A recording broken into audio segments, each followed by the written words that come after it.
Morning. Tell us a little bit about what we're going to be doing today. Well, been up here fishing the Muskegon outing for a few days. Fishing's been real inconsistent. Weather conditions have been fairly stable. About 3 days of stable weather, and we had a front come through last night.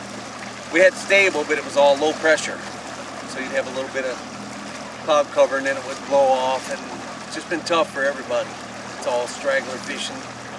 But I came here one day on Duck Lake, and Mike Jordan and I had a pretty decent day. We had about 20 fish in the 2 to 3 pound largemouth. So after having 3 tough days, I thought I'd come back. So what we're doing is basically fishing a big flat down on one end that has tall weeds where the largemouth are. It's basically pitching a jig in and around near the outside edge. And then another particular bar that we did especially good on the other day, we drop shot at the outside, a little bit deeper weed line, casting with a drop shot and making short cast, precise cast to the outside weed line, and we did real good on that spot. So we're back. We got those 2 spots to fish, a spot up by Lake Michigan, and then we'll go learn a few other spots. But it's mostly largemouth fishing, weed line related. It's deep, 70 feet deep, and it's clear water. So it doesn't seem to get much pressure. It seems like the fish are really here in numbers. So that's why I'm back. Well, you know what we like to say, John? Let's go get them. Let's go get them. I just got a little bass. And that came on what? Came on a drop shot on the inside turn of the bar we were working. At the same time I caught this, you got a little northern. So we ended up with a double there, huh, John? Yeah, we did. Not a giant, but... No, just some action that tells us a little bit about what's going on. Interesting thing, I got mine on a jig in a trailer, and you got yours doing what? A drop shot. Drop shot, yeah. Let's go get some more. Let's do it.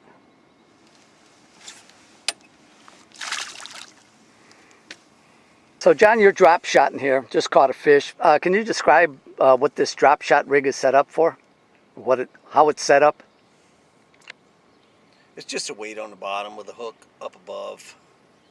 And it's more used for on the outside edge of the weed line. Not necessarily in the thick stuff, but it can be used in the thick stuff a little bit. But you just put a weight on the bottom and a hook up above. Ouch, with some kind of soft plastic, and rig it up with a Palomar knot.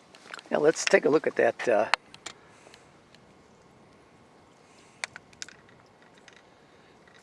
That's basically what it is, a Palomar knot. And then you take your you want to set up so your hook kind of stands out like that. Straight out, so it's always in an up position. You hook more bites that way when the hook's up rather than like this. But it doesn't matter what you put on it. Any kind of soft plastic is fine. And what do you got down there as a weight? I got a 1/2 ounce weight. I don't like to wait for mine to get to the bottom. Most guys use something lighter. And what's your setup? What are you throwing with a bait casting rig? No, a spinning rod works a little bit better. You can use it on bait casting if you want. Okay. And how long is your rod? 7 foot medium action. I got braid, and then I got a fluorocarbon leader. I don't use it the fluorocarbon because the fish can't see it. I use it because the zebra mussels that are on the weeds will tear up your braid easily. The fluorocarbon's a little tougher. All right, let's get some more, John. Okay, it's just another tool, man. Just another tool. So John, we've moved off that spot. What's going on? What happened? Why did we move? As far as the activity of the fish, we either got here too late or they're not very active right now. So we were fishing the outside edge of the weed line on a bar. This time we're going to go back to the biggest flat in the lake that's got good thick weeds on it, and we're going to fish our jigs from the outside edge up in them a little bit. So if they're not on the outside, maybe they're in the weeds a little bit more. And we have this whole section here. It'll take us probably an hour to check it. this whole big flat that's got a weed line like that. I think when we get up here, you can probably point the camera in the water if you can, without getting the glare, and maybe see what we're looking to cast to. See, here comes up some up right here. So if you look in the water, you can see some weeds that are visually seen. So I will hold the boat on the outside edge of the weed line, and we will pitch jigs up into that little bit thicker stuff. See if we can get any doing that.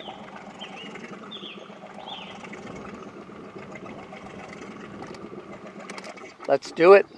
Let's do it. What you got there, Jim? Yeah, I just got a small bass drop shot, so it's been kind of slow for me, but it's always good to get one. He's hooked pretty good. So I was working it through the weeds there on the outside, and I think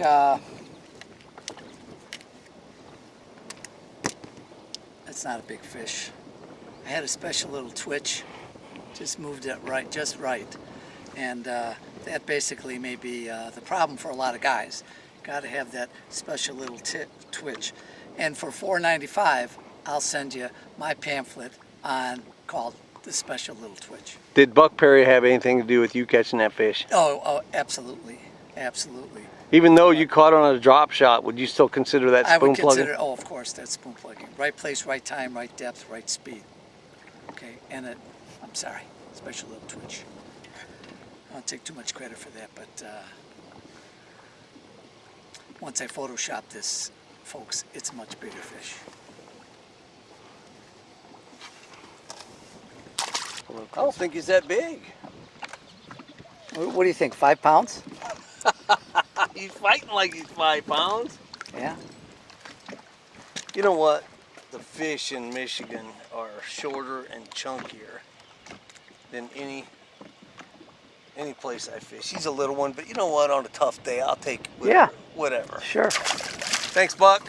Got him doing what, John? Thanks, Jim. Drop shot, outside shot, weed yeah. line.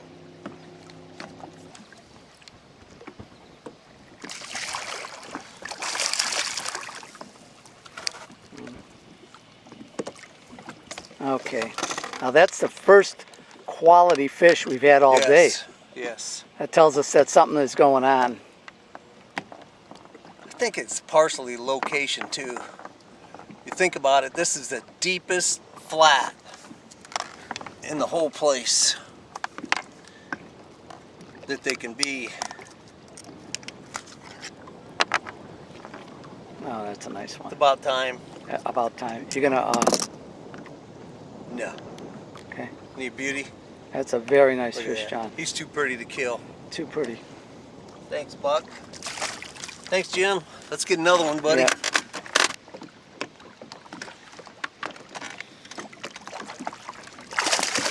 Another nice one, John. It's better than nothing. About a 16-incher, 15, 16-incher. Got my worm. Yeah, that'll work. I'll take him. That'll work. I think we found something that's working finally. Yeah. Well, they become active, that's for sure. I think so, Let's finally. become active. Yep. That's what it's about. It's all about these Lunker City worms. Yeah. What are we going to do now? I'll get another one. I'm very greedy. Let's go get some more. Let's see that, John. Just a little one. Yeah. Appreciate you, buddy. Thanks, Buck. What you got there, Jim? Yeah, I got a small largemouth. We've been picking them off one at a time here. Boy, I don't know how many we've gotten today, but that's a small one, and that one came on a drop shot. So Not bad. some action, but We've had to work for them. they've had to work. It's not easy. Yeah. All right, good job, Jim. Thank you, John. What do you say? Let's go get some more. Giddy up, cowboy. He's just a stinker, Jim. Just a stinker. Yeah, that's been about the kind of size that we've been getting most of the day. In between movement. Yeah, yeah. Small stragglers. Yeah.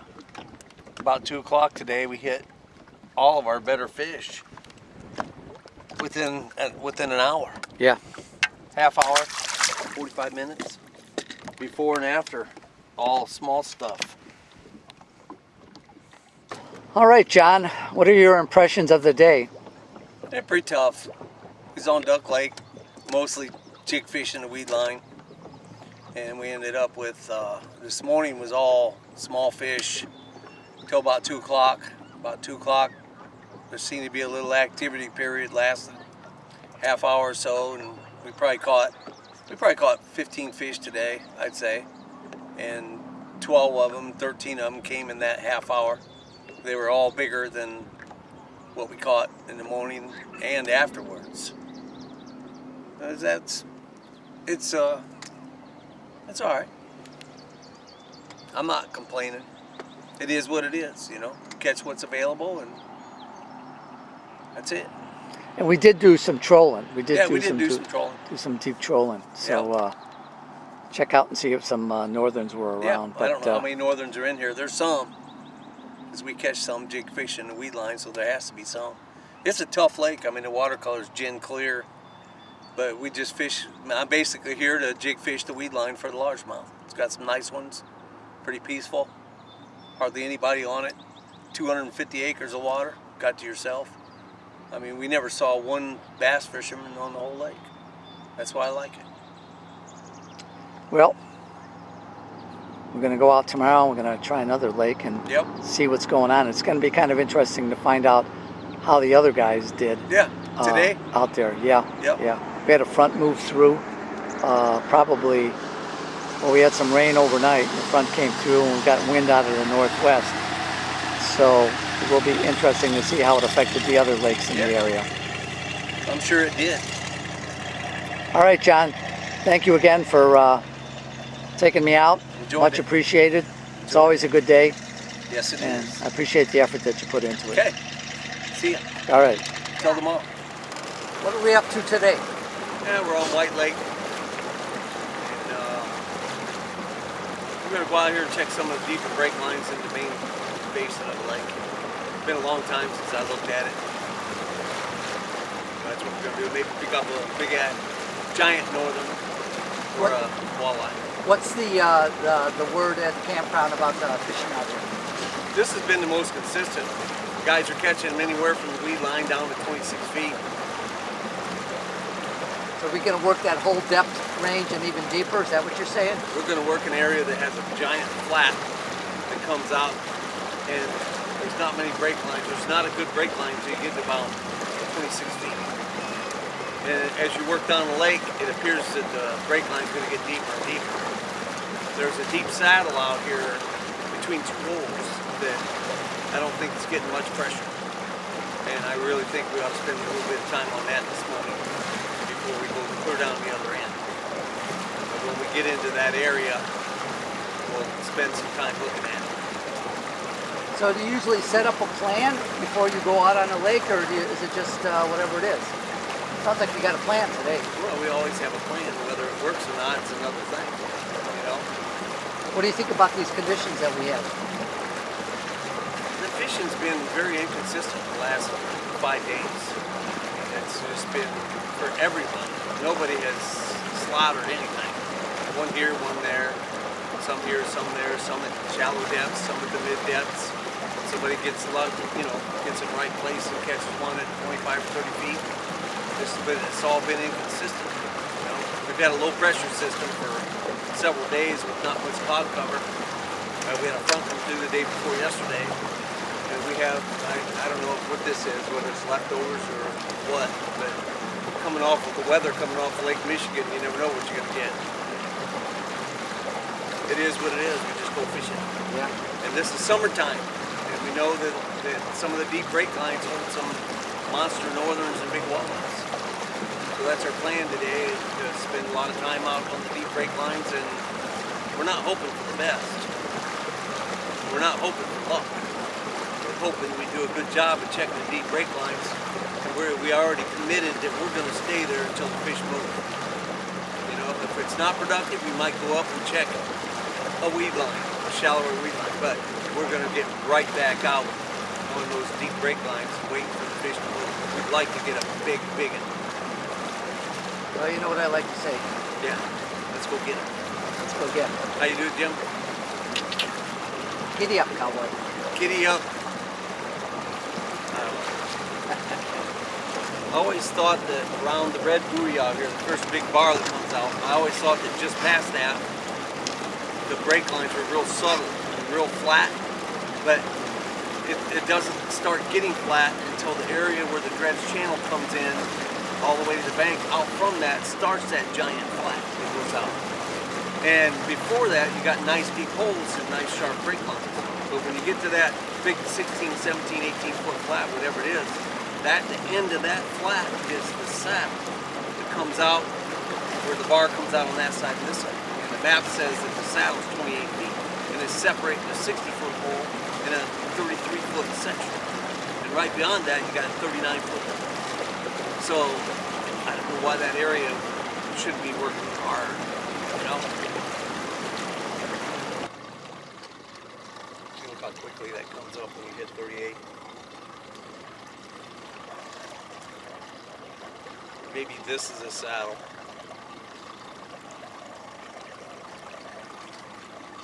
It has to be on one of these fingers. Now we're gonna get it. Now we're gonna get it.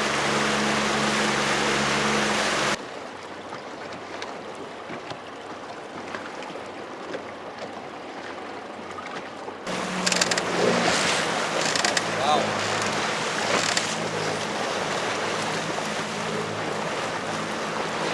You don't need a net. Great big pike, and I said swoop, and he just stands there. I thought, oh my God, he's not listening. You know? And it was he already saw it was a sheephead. So I started netting my own fish. Did you already see it was a sheephead? No, that was No, my it's a pike pike. about that big. I wouldn't have made it move towards the net either. You know, it's so nice out there, nobody out there. Big I know. boat goes by once in a while and trolling past forever. It gets the break line gets deeper, about right in there, and then Yeah. as you get back here, it comes back to about 40. The transition's about 40, and it's 40 all the way through here, and then right here on this bar, it's actually deeper than 40. Yeah. See what I got? See what I got with me? See what I got to deal with? So you know, it's gonna be a rough day. Put your shirts on, for God's sake. Hey, shut your Hey, mouth. hey, Jim. I don't want to see myself on YouTube now. Too late. You're a disgrace. So we're gonna go back out to the original break line. You gonna go out there? Yes. We're gonna stay out there. Okay. I'm not leaving it. If something happens, let me know. Otherwise, I think I'm going to go over here and hopefully they'll start moving up on this one. Okay. This is a beautiful structure All right. here. I'm not And giving up. Mike's got this one. So I'll let him play over here. Okay. 'Cause this needs to be finished out. Okay. We didn't get down past 35. I need to Really finish. 30. I need to finish what I started to do. Okay. All right. Uh huh. Oh, And I can. I almost nodded off a while back. And I can. Well, I almost did too, and I was trolling. George used to fall asleep. Trolling? Yeah. Oh yeah. Yeah. I can see why. Oh, me too. I almost nodded on myself. It, I hit a point in the afternoon, and it's like. when it's hard for me, I know it's hard for you. It goes around 22 feet.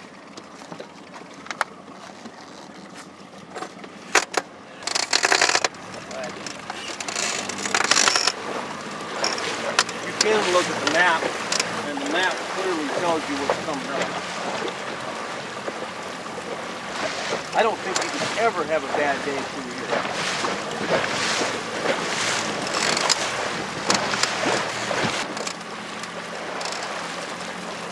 Oh, there he goes. Missed it. No see it? Yeah. Had him on for a sec? See going. Choo-choo.